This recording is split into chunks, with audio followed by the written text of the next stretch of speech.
बंगालच्या उपसागरात दाना नावाचं चक्रीवादळ आले आणि याचा परिणाम महाराष्ट्रालाही भोगावा लागतोय। या चक्रीवादळामुळं अरबी समुद्रातही कमी दाबाचा पट्टा तयार झालाय आणि म्हणूनच महाराष्ट्रातल्या शेतकऱ्यांना अति पावसाचा सामना करावा लागतोय।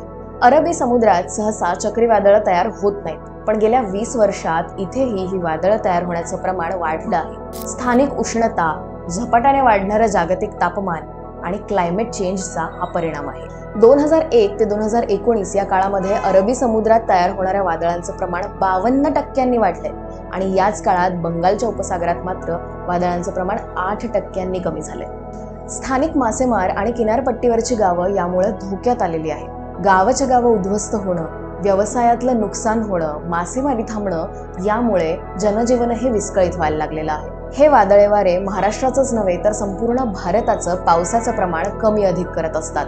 गेल्या वर्षी कमी पावसामुळे तर यावर्षी जास्तीच्या पावसामुळे नुकसान झालेलं आहे। समुद्राचं तापमान जर असंच वाढत राहिलं तर येणाऱ्या काळात पाऊस अजून अनियमित होईल आणि वादळांचं प्रमाण वाढून आपल्यासाठी अधिक धोका निर्माण होईल।